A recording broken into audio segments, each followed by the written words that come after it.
Hi viewers, welcome to south Indian recipe. இன்றைக்கி நம்ம உளுந்தங்களி எப்படி செய்கிறதுங்கிறத பார்க்கலாம்.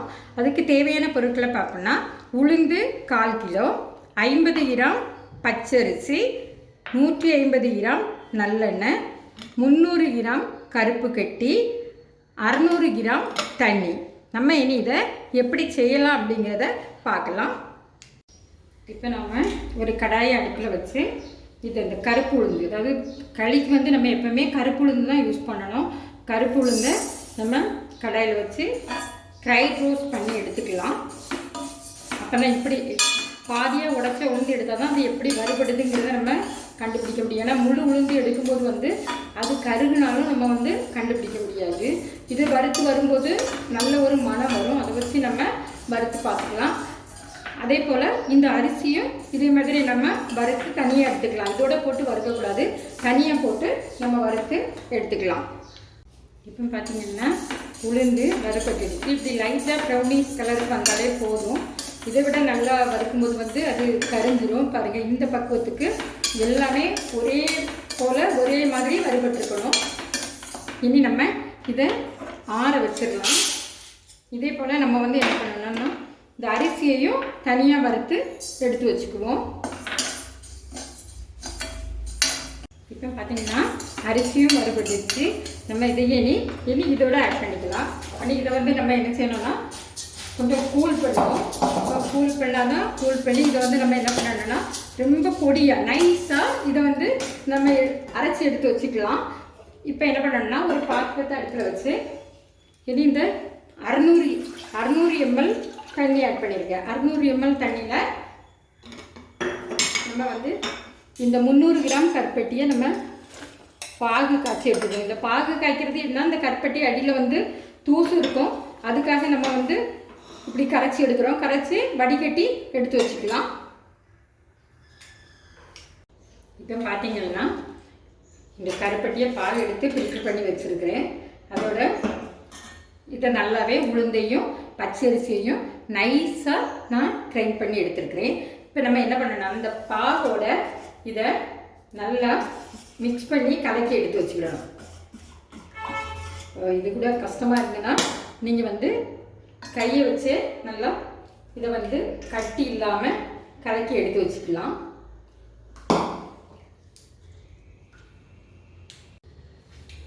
இப்போ பார்த்தீங்கன்னா இந்த மாவை கருப்பட்டி பாகோட நல்லா கட்டி இல்லாமல் கரைச்சி எடுத்து வச்சுருக்கிறேன்.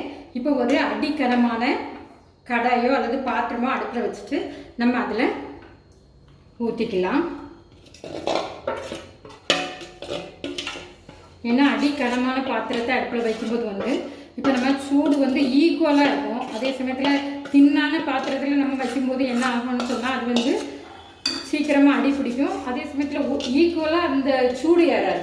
ஸோ அதான் இப்படிப்பட்ட இதுகளுக்கெல்லாம் கனமான பாத்திரத்தை நம்ம அடுப்பில் வச்சுக்கிறது. இனி நம்ம என்ன பண்ணலாம்னா, ஸ்டவ்வை ஆன் பண்ணுவோம்.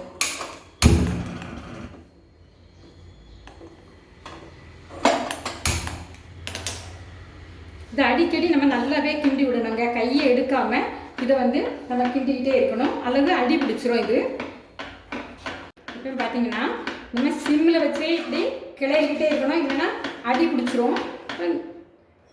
இந்த அளவு திக்காக வந்துடுச்சு. இப்படி இந்த அளவு வரும்போது நம்ம என்ன பண்ணணும்னா, ஒரு கொஞ்சமாக ஒரு 50 கிராம் நல்லெண்ணெயை இதோட நம்ம ஆட் பண்ணிக்கலாம். ஆட் பண்ணி நல்லா நம்ம இதை கிளறி விட்டுகிட்டே இருக்கணும். கையை எடுத்தோம் அப்படின்னு சொன்னாலே அது அடி பிடிச்சிடும். ஸோ இதை நம்ம என்ன பண்ணணும்னா, இது இப்படி கிளறி விட்டுகிட்டே இருக்கணும். அதுக்கு கொஞ்சம் திக்னஸ் கிடைக்கிறது வரைக்கும் இப்படி கிளறி விடுவோம். இப்போ நல்லெண்ணெய் இதோட நம்ம ஆட் பண்ணியிருக்கோம். இது மாவோட நல்லா சேர்ந்து வருது. இப்போ நம்ம என்ன பண்ணணும்னா, இன்னும் ஒரு 50 கிராம் எண்ணெயை இதோட விடுவோம். அது வெந்துச்சுன்னா அது எண்ணெய் விடுபட்டு வரும்.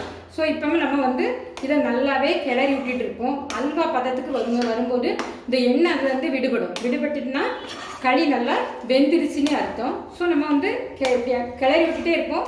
அடுப்பை சிம்மில் வச்சுக்குவோம். இப்போ இனி இருக்கிற இந்த முழு எண்ணெயுமே இதோட நம்ம ஆட் பண்ணி நல்லா கிளறி விடுவோம். அப்போ தான் அந்த மாவோட அந்த எண்ணெய் ஆட் ஆகும்.